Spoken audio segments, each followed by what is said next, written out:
bienvenidos. Quien trae la palabra, quisiera pedirle que lo recibamos con un aplauso de bienvenida por acá.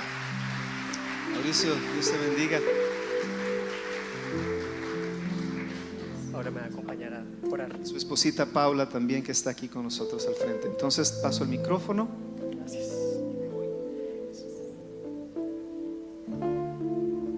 Bueno, Dios les bendiga. Amén. Bueno, es un honor para nosotros, un honor yo sé que para Mauricio el estar aquí frente a ustedes. Siempre tenemos el cuidado, el temor y el temblor, ¿verdad?, delante de Dios, de todo lo que se hace en este lugar. Y sé que todas las personas que pasan a este lugar para traer la palabra del Señor tienen ese temor, porque sabemos que es lo que Dios pone en nuestros corazones para poder darle a la iglesia. Y el Señor es bueno y ha sido bueno. Nada más agradecer eso. Y bueno, en este momento, Señor, te damos gracias porque tú has sido bueno, porque nunca nos has dejado solos. Hace un ratito estábamos adorando y exaltando tu nombre y diciéndote, Señor, que nos rendíamos a ti, Señor. Y te adoramos durante un gran periodo de tiempo. Pero ahora, Señor, disponemos nuestro corazón para que seas tú el que hable a cada uno de nosotros. Sabemos que hay personas nuevas. Sabemos que hay personas que tienen muchos años y otras que tienen poquito tiempo, Dios.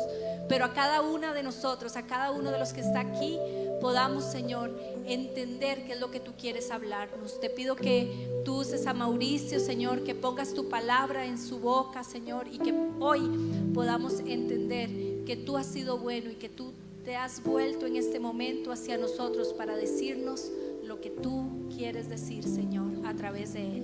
Gracias por esto, en el nombre de Jesús, amén y amén. Bueno, gracias, Flaca. Hace creo que 10 años, 8 años, no lo sé, hace cuánto que no tenía la oportunidad de pararme a enseñar un domingo. Entonces estoy muy nervioso. Tal vez algunos puntos para aclarar. Voy a intentar de que no se me salga el lenguaje tan común que uso normalmente. Cuando el pastor predica, ven esa elegancia y decencia con la que enseña. Entonces, pedirle a Dios que me ayude para que module mi lenguaje. ¿Ok? Si se me llega a salir la palabra loco o algo así, normalmente la uso mucho porque para mí todo lo que hace Dios está fuera del sentido de nuestras mentes, ¿no?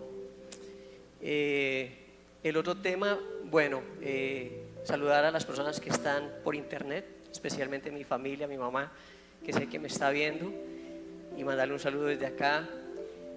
Y tal vez contarles un poco cómo va a ser la estructura, pero antes de eso voy a poner el cronómetro, porque yo me conozco. Y el pastor solo me dio 1 hora y media. Lo que voy a hacer, lo que puso Dios en mi corazón es, vamos a hacer como una especie de rompecabezas.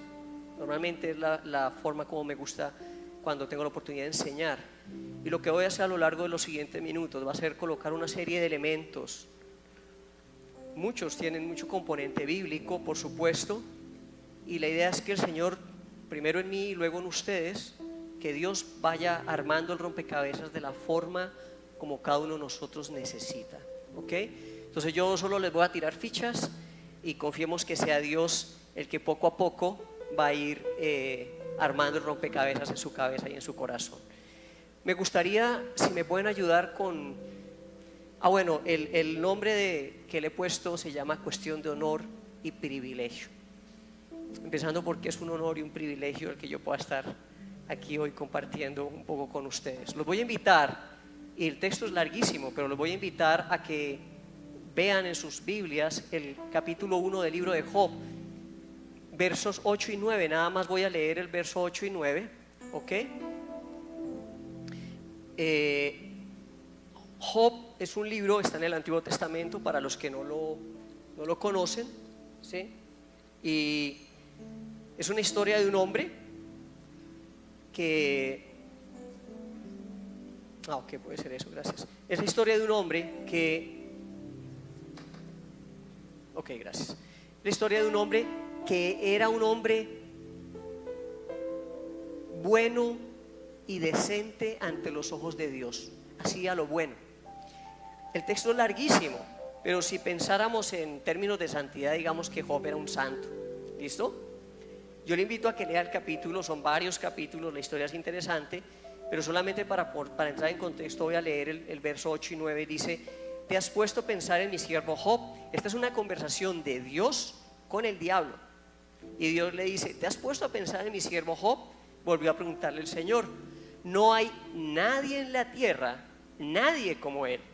Es un hombre íntegro e intachable, que me honra y vive apartado del mal. Y Satanás responde: ¿y acaso Job te honra sin esperar nada a cambio? ¿Acaso no está bajo tu protección él, su familia y todas sus posesiones? De tal modo que has bendecido la obra de sus manos, y sus rebaños y ganados llenan toda la tierra.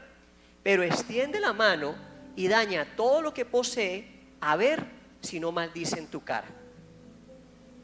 Entonces, para los que no conocen la historia del libro de Job, es un hombre muy bueno, como acabamos de leer, del que Dios está rajando, presumiendo delante de Satanás. Y Satanás le dice: pues claro, ¿cómo no va a adorarte? ¿Cómo no va a estar sirviéndote, diciéndote fiel? ¿Y cómo no te va a amar si pues tú lo tienes repleto de bendiciones? Es un hombre rico, con una familia maravillosa, con salud. Y entonces presume ante Satanás, y Satanás le dice: pues sí, pues obviamente cualquiera te sería fiel en esas condiciones. Y entonces Dios reta a Satanás a que pueda tocar la vida de Job, y le empiezan a caer un montón de desgracias a Job. Muere toda su familia, se enferma, pierde todos sus bienes, queda en una miseria y en enfermedad de una forma desastrosa. A medida que uno lee el libro, empieza a llegar amigos y demás, e intentan, como lo haríamos nosotros, entender cuál es la razón de todas las desgracias que le pasaron a este gran hombre de Dios. Y muchas de las conclusiones que hablan allí es que puede ser que haya pecado, que puede ser esto, que puede ser aquello. Y Job se mantiene fiel. En medio de la enfermedad se mantiene fiel a Dios. ¿Sí? Me está dando palo, pero yo todavía confío en mi Señor. Llega un momento en la historia en donde Job intenta cuestionar a Dios. Y Dios le da una dosis de Ubicatex a Job. Le dice: ¿acaso tú estabas cuando yo fundé la tierra y todo lo que había en ella? Y empieza Dios a darle una serie de detalles de todas las cosas poderosas, inimaginables, incomprensibles, como para decirle a Job: ¿acaso en serio pretendes cuestionarme a mí siendo Dios? ¿No? Job entiende que efectivamente, ¿quién soy yo para cuestionar a Dios? Y que es mi pequeña y minúscula mente para entender los propósitos de Dios. Y cuando yo reflexionaba sobre esto, cuando el pastor me dijo que me invitaba a que viniera a compartir, obviamente me puse muy emocionado. Le mandé un screenshot de la conversación a mi esposa y yo estaba wow. Me acordaba que por mi trabajo, por mi trabajo toda la vida he estado viajando, pero hubo una época cuando los niños estaban pequeños en que yo cada viaje les llevaba algo. Y entonces mi esposa me dice: espere, Mauro, tiene que parar esto, porque o si no los niños van a estar esperándolo por los regalos y no por usted, ¿no? Y entonces se acabaron los regalos, ¿no? Se acabaron los regalos para mis hijos. Pero entonces yo, pensando en esto y pensando en Job, ¿cuántos estaremos acercándonos a Dios con el mismo corazón? ¿Cuántos nos estaremos acercando a Dios por lo que Dios puede darnos? ¿No? De alguna forma, tenemos por nuestra naturaleza, nuestras necesidades y deseos, tenemos la tentación de poner a Dios a nuestro servicio, ¿no? Sáname, tráeme, cúrame, llévame, ponme mis sueños, mis deseos, ¿no? Y como que Dios trabaje para el servicio nuestro. Pero en teoría, cuando aceptamos a Cristo,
mensaje de salvación lo hemos tergiversado, porque hemos convertido que ven a Dios, que es prosperidad, bendición y demás, ¿no? Hace un tiempo estaba escuchando a alguien que decía, imagínese una conversación de un cristiano y de alguien que no conoce a Cristo, que está escuchando, ¿no? Johan, ¿cómo estás? No, bendecidísimo. Mi hijo consiguió trabajo, me acabo de cambiar el carro.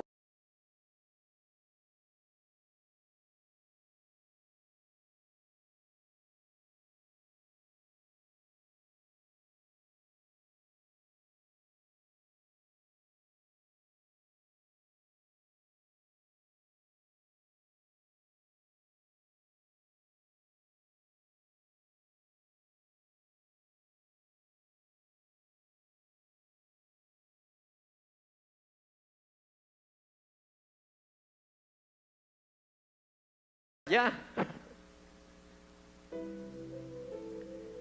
Y entonces yo analizaba, después de todo esto, cuál es el verdadero centro del mensaje del Evangelio. ¿Será que en serio Cristo murió para darnos beneficios materiales que se come el comején? ¿O en serio será que su principal objetivo tiene que ver con un cuerpo que al final se va a enfermar o no se va a enfermar, se va a morir? ¿Será que Cristo murió por esas cosas o murió por algo que es más eterno, profundo e importante, que son nuestras almas?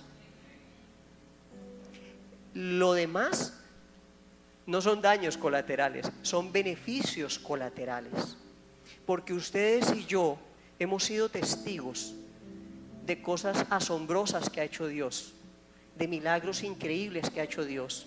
O sea, hemos visto, ¿no?, como una familia que se le acaba el comestible en su casa y el vecino desesperado que lo odiaba, que odia a los cristianos, no aguanta y va y compra en el supermercado y lleva comida sin entender por qué. Aquí en la iglesia vimos un hermano por el que se estuvo orando que se curó de cáncer. Yo he sido testigo en mi propia vida de cosas que podría sacar en History Channel, de cosas sobrenaturales. O sea, es cierto, acercarme bajo la sombra del Omnipotente, estar ahí bajo su cobertura, obvio que nos van a pasar cosas buenas, pero el sentido de su mensaje, la razón por la que Él vino, no era para que tuviéramos carra, caso y beca. Él vino por algo más profundo y eterno y más valioso, que son nuestras almas. Y le hemos dado como vuelta al mensaje, ¿no? Se nos olvida que el sol nos quema a todos, cristianos y no cristianos, ¿no? Entonces yo analizaba esto acerca del comportamiento de Dios y reflexionaba sobre algo. Los que no conocen mucho de la Biblia está dividida en dos grupos de Biblios, el Antiguo Testamento y el Nuevo Testamento, y la división de los dos ocurre cuando Jesucristo, el Hijo de Dios, viene a la tierra.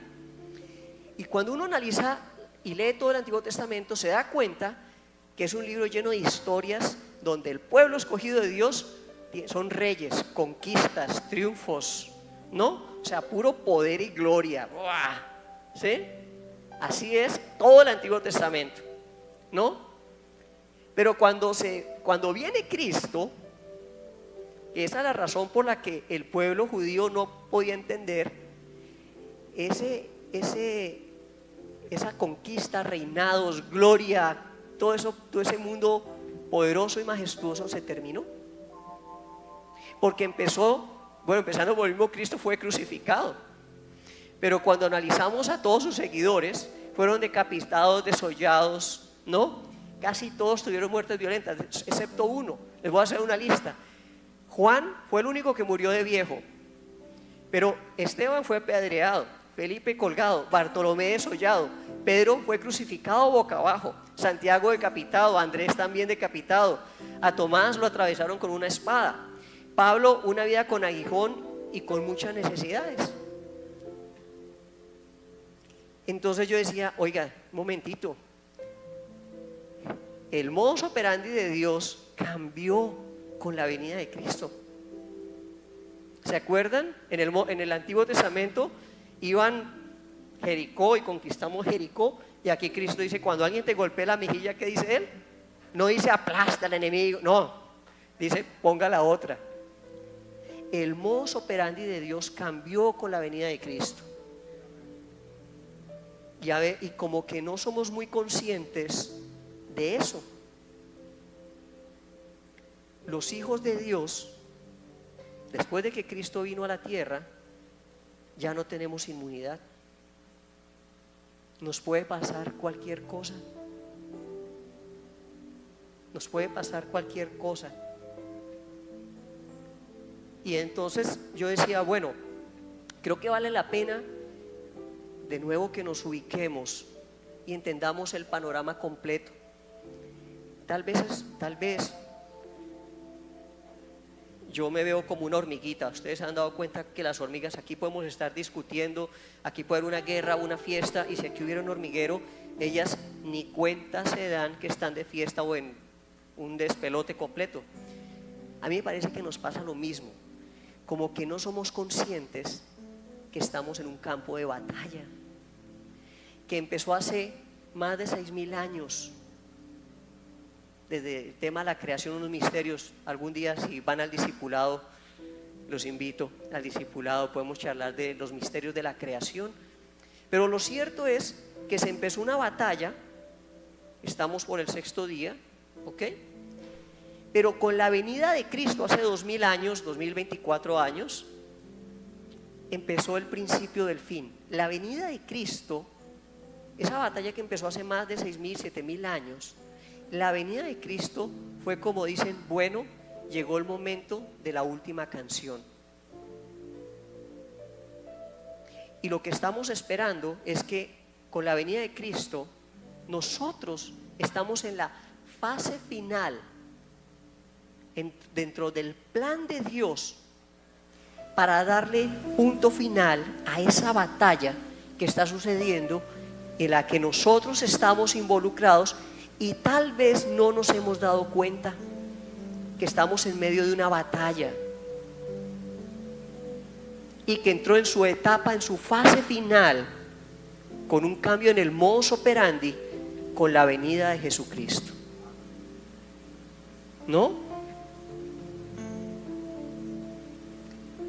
yo pensaba, ¿se acuerdan? Modus operandi cambia, pues miremos cómo eran las personas cuando estaba Jesucristo, asumiendo que todos nos vamos en la máquina del tiempo, nos vamos 2000 años atrás. Podríamos dividirnos en 3 grupos. Podrían haber los espectadores. Pueden ver muchos pasajes en el Nuevo Testamento en donde sí hay gente que ve a Jesús pasar, ¿no? Y enemigos de Cristo. Muchos observaban que lo querían matar, le caían gordo, ¿no? Hay otro grupo de los que recibieron milagros, toda la gente que fue sana por Cristo. Y hay otro grupo que son los discípulos. Sí, los que murieron desollados, masacrados, ¿no? O sea, ¿no? Son los 3 grupos en los que pudiéramos estar, ¿sí? En el tema podríamos decir, bueno, yo no soy de espectador y tampoco me cae gordo Cristo, voy a estar en el grupo de los milagros. Hay un pasaje interesantísimo en Lucas capítulo 17, verso del 11 al 19, que habla de una historia de 10 leprosos. 10 leprosos fueron curados de la lepra, pero solo uno recibió salvación. Y el que seguramente se destaca en la historia no es los 9 que se fueron, sino el que se quedó con el Señor. Entonces yo decía, ¿en qué grupo estaremos hoy? ¿En cuál de los grupos estaríamos hoy? Si solo en el que venimos, como mis hijos, que es, bueno, tal vez de lo que estaba intentando hacer, que solo me esperaran por los regalos. Si estaremos acercándonos a Dios solo por los milagros, o si seremos como los discípulos, que no todos ellos, ustedes no escuchan muchos milagros con los discípulos, ¿no? ¿En qué grupo estaríamos hoy? Y es que estamos tan apegados a las cosas deliciosas de este mundo que nos cuesta entender que hay cosas más grandes que lo que vemos acá. Si hoy viniera Jesús o fuéramos en la máquina del tiempo 2000 años atrás, ¿en qué grupo estaríamos? Esa es una buena pregunta. La otra pregunta es, ¿en dónde esperaría Jesús que estemos? ¿No? Quiero invitarles, voy a pasar para poner un poco de contexto también. Vamos a leer algunos versículos también para entender la mente de Dios, porque eso no quiere decir que Dios haya cambiado. No, Dios es el mismo ayer, hoy y siempre. Dios del Antiguo Testamento es el mismo Dios de hoy, igual de poderoso, amoroso y misericordioso. ¿Listo? Pero he seleccionado algunos versículos para, lo que le digo, seguir poniendo piezas de rompecabezas. Salmo 18:30, en cuanto a Dios, perfecto es su camino. Un poco lo que le pasó a Job. ¿Quién es usted para venir a cuestionar? Ubíquese, ¿no? O sea, su cerebrito y... ¿no? Entonces, si creemos en verdad en Dios, pues, todo lo que hace Dios es perfecto. Señor, que tengo cáncer, hace. Todo lo que hace Dios es perfecto. ¿O no? ¿No? Isaías 55:8, porque mis pensamientos no son vuestros, ni vuestros caminos mis caminos, dice Dios. O sea, ubicatex, ¿no? Porque la forma como yo entiendo y veo y sé lo que tengo que hacer, ¿sí?, es muy distinta a la forma y al contexto que tú tienes en tu mente. Amén. Vamos. Y el otro que me encanta, Romanos 8:28, este me gusta mucho. Dice, y sabemos que para los que aman a Dios, todas, pobreza, riqueza, enfermedad, soledad, corazones rotos, todas las cosas ayudan a bien. Dice, y todo eso que estás viviendo tiene una razón, para un propósito. Y no es el propósito tuyo ni el mío, porque solo hay un propósito. ¿Cuál? El de Dios. Solo hay un plan, el del Dios, que distribuye papeles, ¿no? Y nos pone tareas, y nuestra vida tiene una razón de ser importante dentro de ese gran propósito, pero solo hay uno. Y yo creo que todos sabemos acá cuál es el propósito de Dios en esta etapa final de esta batalla que empezó hace miles de años: la salvación de las almas. Ese es Dios. No es que haya dejado de ser misericordioso. No sé cuántos recuerdan este cantante que murió de cáncer. Eso hice un video de él, ¿cómo se llama? Julio Melgar, ¿no? El hombre, me encanta un video de una canción que se llama Cuerdas de Amor, para que lo vean, porque yo digo, uy Dios, ojalá quisiera yo ser como él, llegar a ese nivel que es como el de Job, por ponerlo en contexto. Julio Melgar, un cantante importantísimo en el mundo cristiano, unas canciones hermosísimas, empieza a sufrir de cáncer, y muchos pastores oraban que Dios te va a sanar, que hasta que llegó un pastor y le dijo, no, o sea, ubícatex, compadre, hay propósito de Dios en esta enfermedad.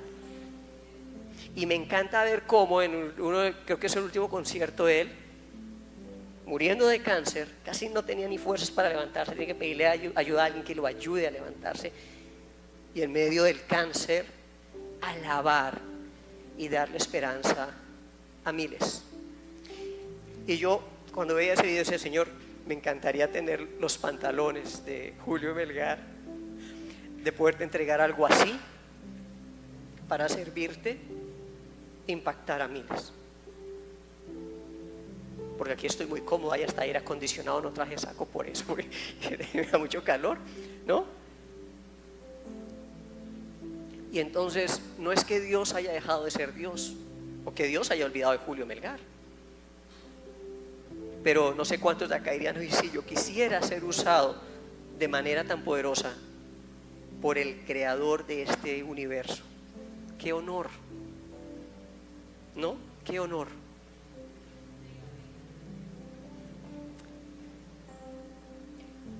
Pero puse otro versículo del Nuevo Testamento también,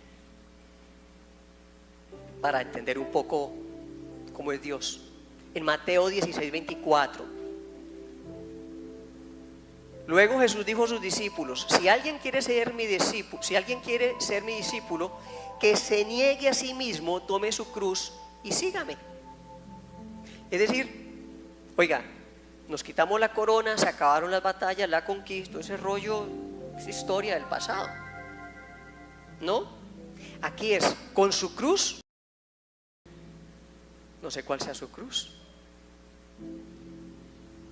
Sígame. Coronas, glorias, no. Ahorita no. Así como estás. Sígueme. Porque Jesús lo que está buscando son guerreros. Los modos de Dios me encantan. Porque si el hombre fuera a armar un ejército, bueno, no me llevarían a mí porque no soy muy grandulón que digamos, pero seguramente llevarían a los más grandes, a los más fuertes, a los más sanos, ¿sí? El hombre, el ser humano. Pero el ejército de Dios es loco, porque en el ejército de Dios usa a los más enfermos, a los más fritos, a los que más mal están, a los que más defectos tienen. Le encanta usar lo que nosotros desecharíamos. Yo trabajo con el grupo de estos chicos que a veces tienen que dormir en la calle, ¿no? Y pienso en la forma como pasamos muchos y los vemos con desprecio. Y yo imagino que si Jesús pasara por el lado de ellos, se le haría agua a la boca diciendo, wow, qué soldado tengo acá.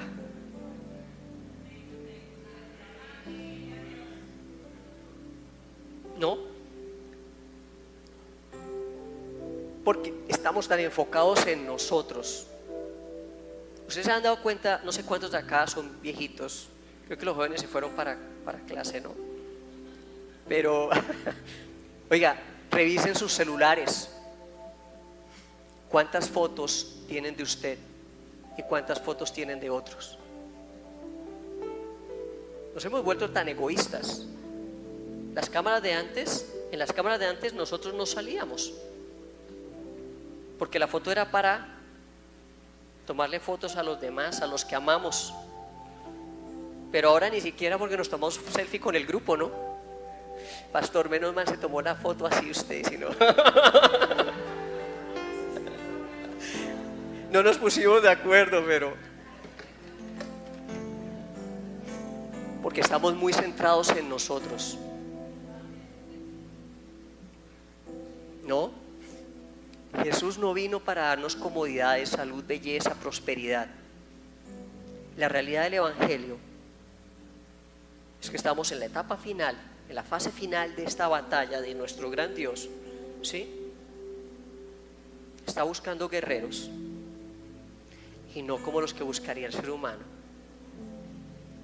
sanos, guapísimos y fuertes, ¿no? Y santos, porque es una guerra santa, ¿no? No. Pero efectivamente, en medio de la guerra, sí, Él también vino a sanar enfermedades, a dar prosperidad, a darnos lo que necesitamos. Y lo que les decía antes, estos son beneficios colaterales. Si vienes a los pies de Cristo, esto puede pasar, ¿no? Mientras estás en la guerra, mientras estamos en la guerra, esto puede pasar. Dice en Mateo capítulo 8, verso 34 al 37, quien se empeñe en salvar su vida, la perderá. Quien la pierda por mí y por la buena noticia, la salvará. ¿De qué le vale al hombre ganar todo el mundo si pierde su vida? ¿Qué precio pagará el hombre por ella?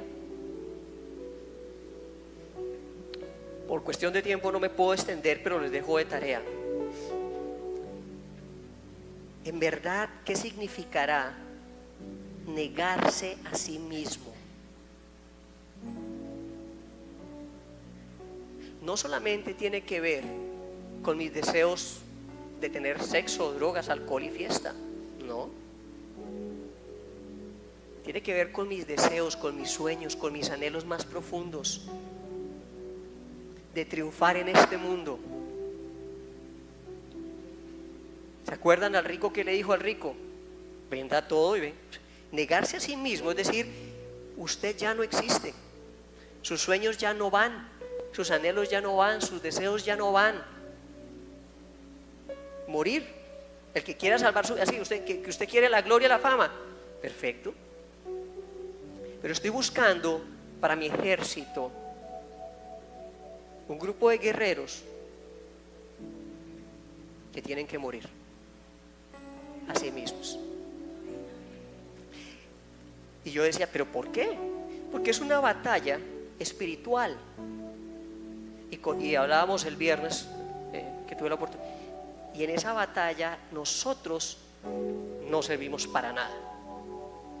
La única forma que nosotros podamos ser instrumentos para esa batalla es que nosotros no estemos, para que el Espíritu de Dios pueda trabajar, batallar y pelear. Para que sea una, no de iguales porque Dios es superior a, pero para que sea una batalla entre iguales, ¿no? Si pretendemos pelear contra estos espíritus del mal, nos desaparecen rápido. Entonces les dejo de tarea que reflexionen qué significa entonces en serio negarnos a sí mismos. Dijo él, si alguien quiere seguirme, tome su cruz y sígame. ¿Cuál será tu cruz? ¿Será algún problema familiar, alguna enfermedad, que te sientes sola, solo, falta de amor? Que tal vez estás batallando contra un pecado, algún vicio, alguna adicción y no logras salir de ella. Que no tienes empleo, que tienes lastimada tu autoestima. Cualquier cosa que esté lastimando tu corazón. Quizás no tuviste el mejor hogar, la mejor mamá, el mejor papá. No lo sé. pero de seguro es de tener más de una cruz. Todos tenemos. Y el Señor nos está diciendo en Mateo: agárrela y véngase conmigo. ¿No? Porque Dios no es para nosotros. Nosotros somos para Él. Fuimos creados por Él, para Él y en Él.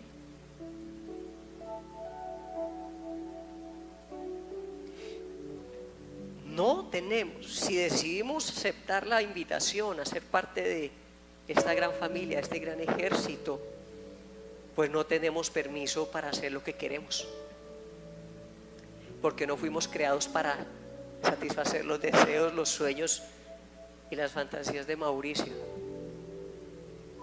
Fuimos creados para Él y su propósito. ¿Quién dice heme aquí? No. ¿Quién es el valiente, la valiente, que dice heme aquí?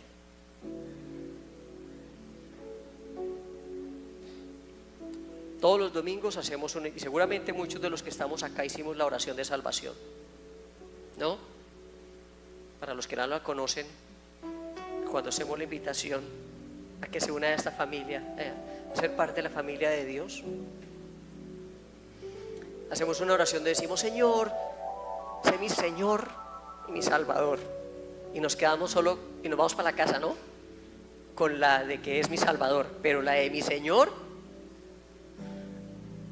se nos olvida. Se queda en palabras. ¿Qué será en verdad?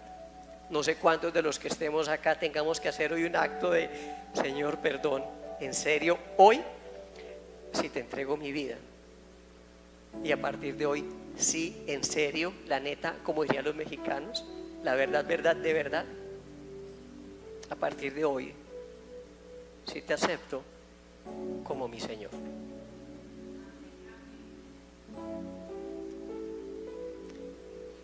Tenemos que entender en lo más profundo de nuestro corazón. ¿Se acuerdan? No se nos olviden los versículos. Se sigue siendo misericordioso, pero su mente es superior, sus pensamientos, ¿no?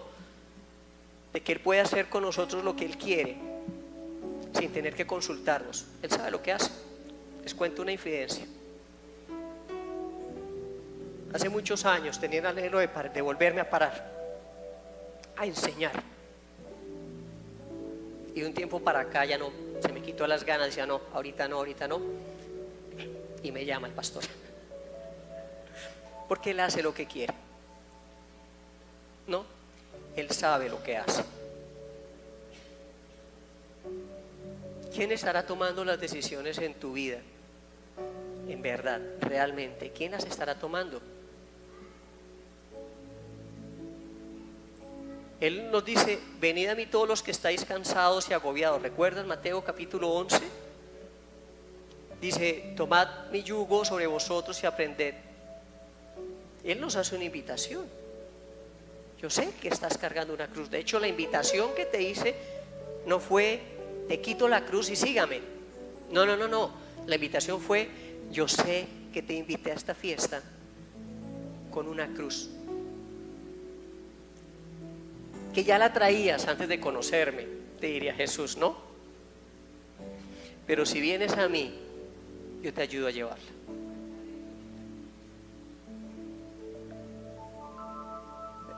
Muy cabezón, muy tontico yo, si entendiendo que tengo la cruz, ¿no? Hay alguien que me ayuda a llevarla y yo no quiero aceptar su ayuda, su amor y su misericordia. O sea, Él no ha cambiado, pero el modus operandi de Él cambió. Te necesito porque te llamé con tu cruz, porque así es como te necesito. Y en medio de la aflicción, los que le conocemos podemos testificar que da una paz tan grande que por eso nos llaman locos. En la Biblia dice que sobrepasa todo entendimiento.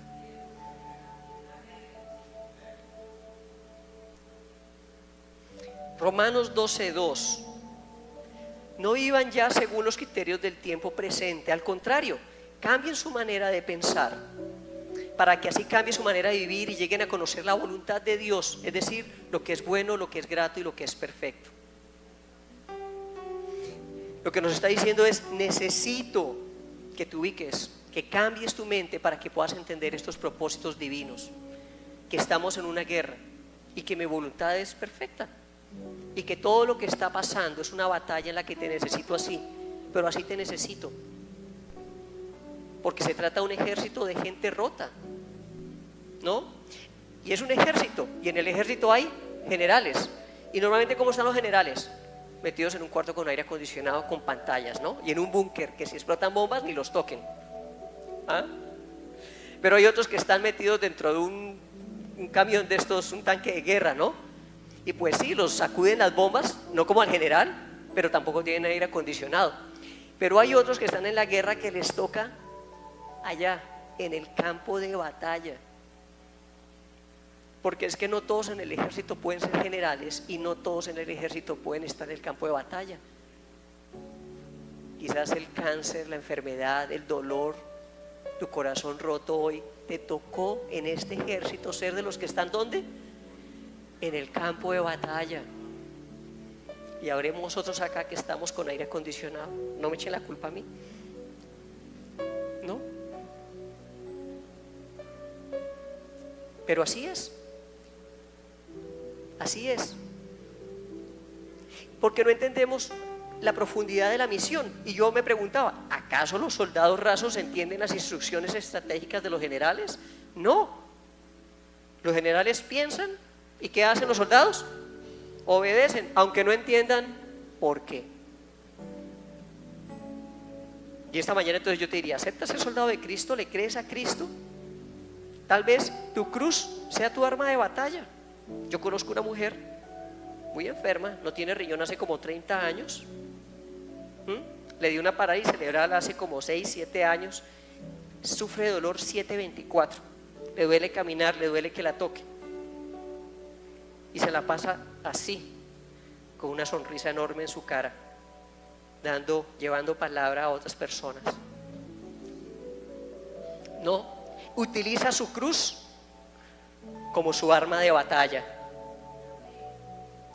Y en una conversación que tuve con esa mujer, que es mi mamá, en diciembre, me decía ella: quizás si no fuera por mi enfermedad no estaría tan cerquita de Dios, porque es tan intenso el dolor que siente que solamente encuentra alivio orando y estando en permanente contacto con Dios. Y si no, no podría llevar su enfermedad.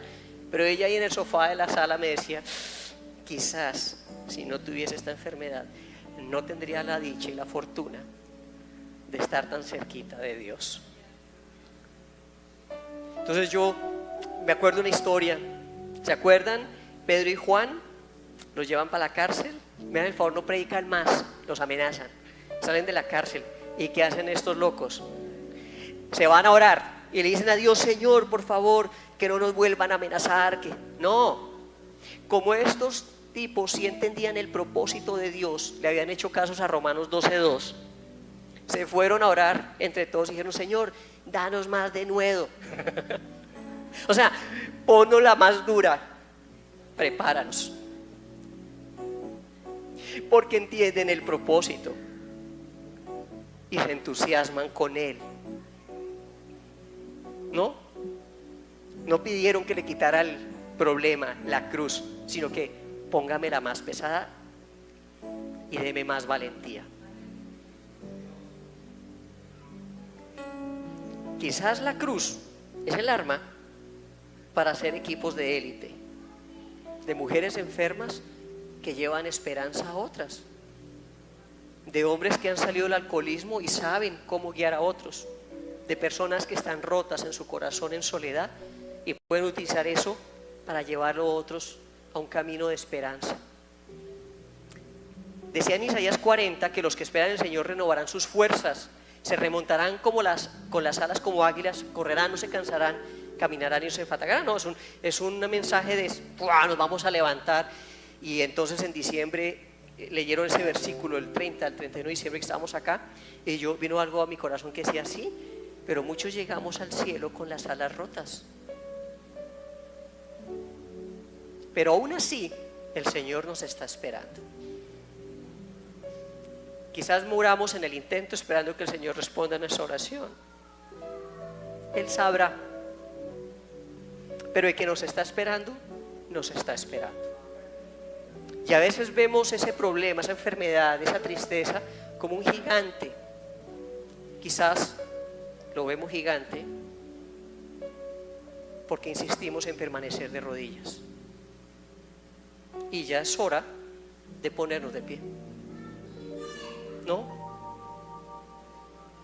Tal vez hoy piensas, o los que nos puedan ver después en este video, que no necesitas de Dios.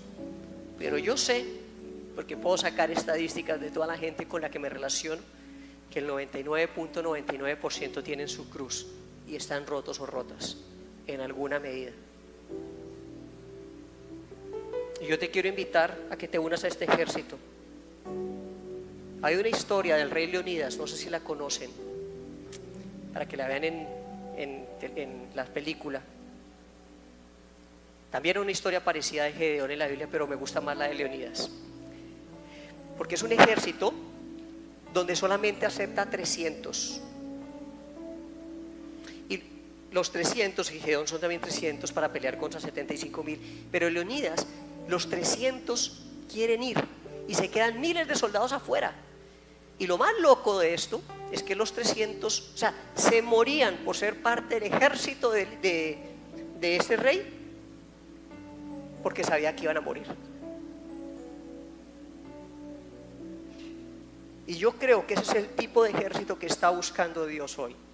Un ejército como el del rey Leonidas.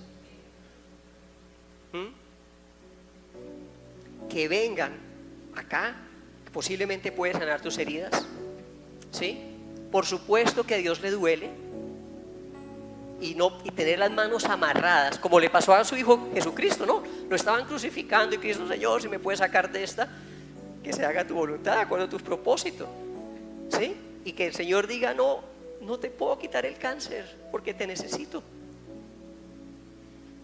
y seguramente le duele, pero te necesito así, un poquito más, te necesito un mes más, te necesito una hora más.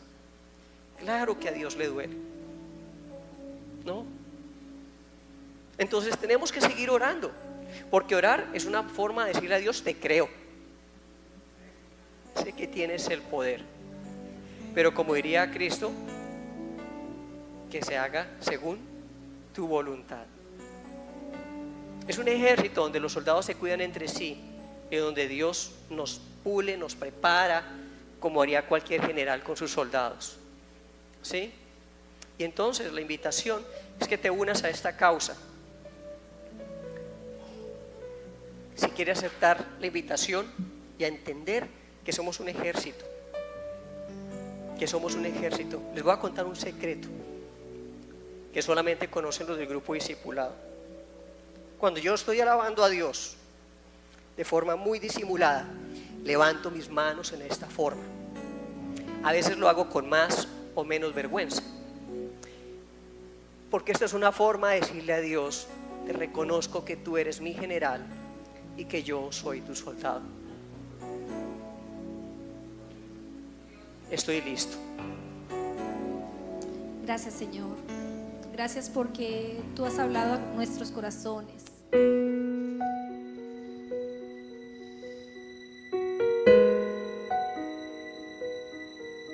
Esto es Paso a Paso, a la luz de la palabra. Espero que este video haya bendecido tu vida. Te invito a que te suscribas al canal, le des like y lo compartas. Tal vez alguien que conoces necesita escuchar estas palabras. Que Dios te bendiga. Nos vemos en el próximo video.